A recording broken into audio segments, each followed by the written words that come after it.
So why don't we just start by you telling me a little bit about yourself, who you are, who the little kitty cat is, Yeah, so what got you started in farming? yeah, so this is Lucy. She's the kind of farm celebrity here. She came with the farm. She's she's always in the yard though. So we have an apple market, and she's always welcoming customers. But my background, my name is Keaton, and I own the farm at Brixstone Farms here. I've had the farm since 2019. And we set out to, my background was in maple syrup production. And when I found this farm online, it had the maple trees, about 4,000 trees, in addition to the existing orchard and business that has been here for over 100 years. So I set out to kind of preserve the farmland, keep it into ag production, but also add my maple side to it. And so we've been in the process of developing products from our maple syrup. And we're using every acre of the farm for something, whether it's maple, apples, peaches, cherries, and then some of the ground that we're not using in ag production, we're putting to pollinator patches and promoting some of the environmental, the things that need to be happening for the viability of especially pollinators like bees and butterflies. So we work with various programs to do that, and sort of my overall passion is to preserve farmland. So Where did that come from? I guess I grew up in northern Wisconsin. There's a lot of land that up there that's set aside, or just large tracts of land, and I like that, the wild aspect of it, and it's kind of nice to preserve some of that, especially in developing areas like Northwest Michigan where everything wants to be developed. So and you know, the previous owner, he didn't want to see Dad's farm going into a development type of thing. So, and there's some pretty views on parts of the farm of valleys, and but we've planted it with apples. The last 2 years we've planted 12,000 trees. So In addition to? in addition to, yep. Okay. So, and we've added even some of these right here. So we're putting youth into the farm, trying to get it set up for the next 100 years. Fixed up some of the buildings, and yeah, it's just been project after project. So I bet that comes with farming. But, you know, like the people will say, you know, I mean, I add you to the group of farmers that I now know, but it's interesting because before some of the dialogue was, you know, farming, family farming, you know, that culture is kind of going away. But it seems like there's a renaissance, so to speak, young farmers getting into it. mm-hmm. You know, you brought up the maple syrup, but that's not really farming. I mean, what really drew you to this farm? Was it just an opportunity? I mean, this is a fruit farm, Mm-hmm. essentially, right? Yep. And so you just, was this just like, okay, let's buy this farm. We can introduce my background with maple syrup. It's got plenty of trees on this. Oh, and it has all this extra that I can get into. Yeah. So I knew that I couldn't make a living on just maple syrup alone, which was what my background was. I was working out in New York and Vermont for a couple of years for some big very cool. producers. Wanted to come back to the Midwest, and but I knew I couldn't make a living on it here. So the thought was to have that augment something bigger. So I dove into fruit farming. So that was something that was totally new to me. Mm-hmm. But there is a movement for young entrepreneurial mindset, you know, people that have that mindset to get into farming. It's tough. It takes, you know, a lot of loans and things to get started, but everything does. But you get to see their tangible assets that you're watching. You know, you're developing things constantly. So there's something that we're working towards and seeing as a viable. You know, everything just is right in front of you, so you know what you're working for. And the farm to table movement has grown quite a bit, so that's why we've started our market here. We like to welcome customers out to the farm to be able to experience the farm and enjoy it just as much as we do. So that was kind of one of my other goals, was to get people out here and share one of our blessings with everyone else. That's amazing. Yeah, So I love to hear that. So it was it's a culmination of things that drive me to do it. It was, you know, there was an opportunity to do it. but it's also just moving up. We were living down near Lansing, and we'd never heard of these two towns, and we came up here and just kind of fell in love with the area, and it was an adventure for us. And I think there's a lot of people that are kind of like me that just want to get out and do something new, something different.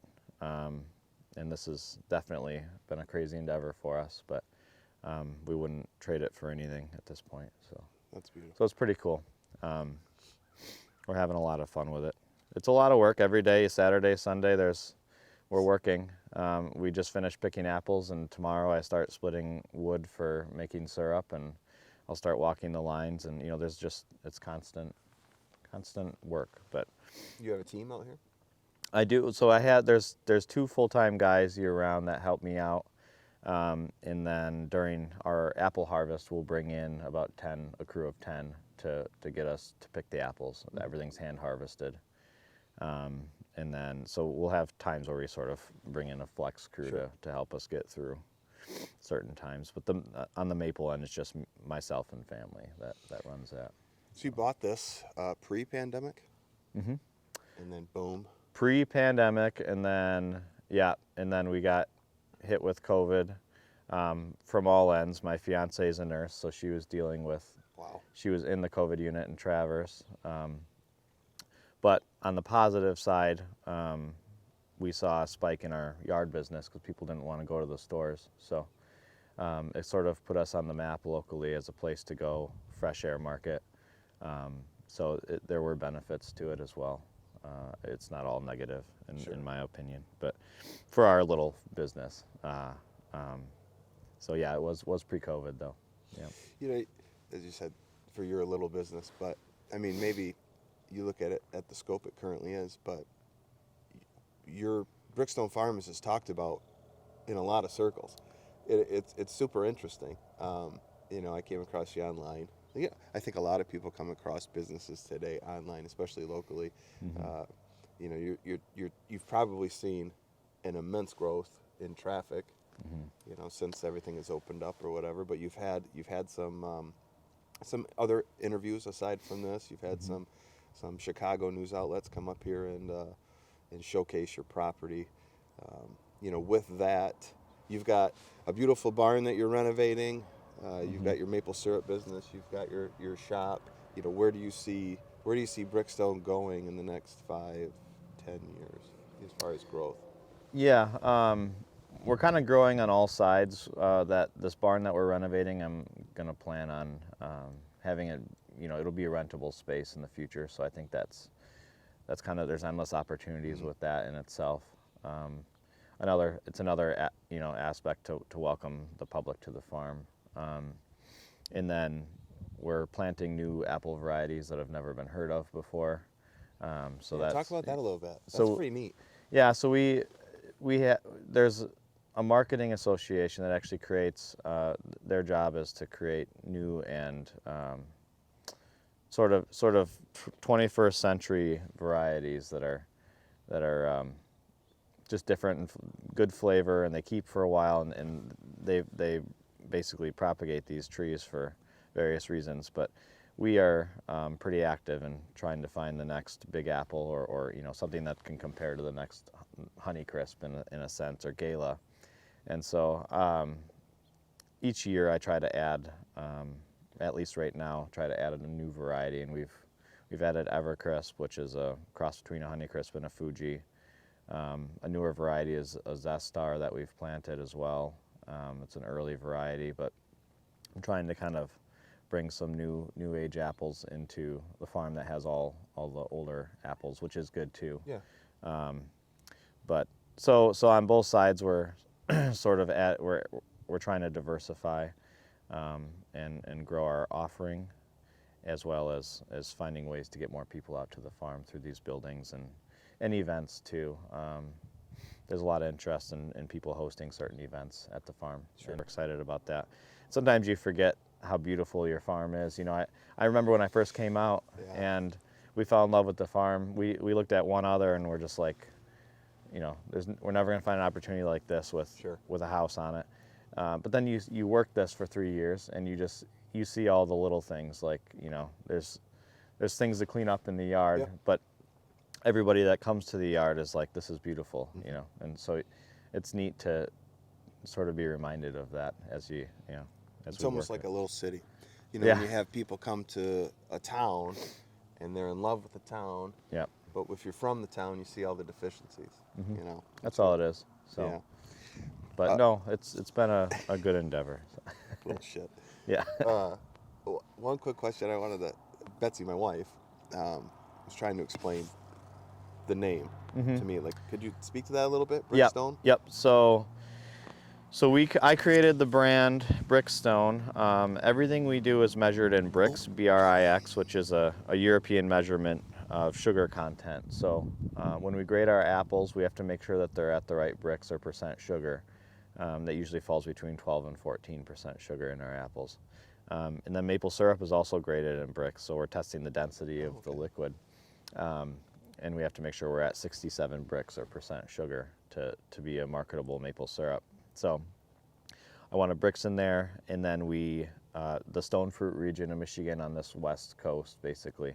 So I just blended Brixstone together, and it rolled off the tongue well. It does. Yeah, It does. yeah. It's a So, great name.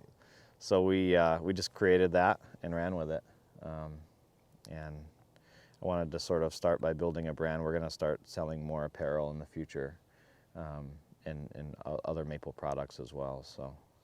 Let's touch on the maple real quick before we wrap it up. You've got something coming up in November. What's that for the maple syrup? There's a show that will be airing on a channel called Seared, SEARED, and they go around to different kind of show the people how unique things are made.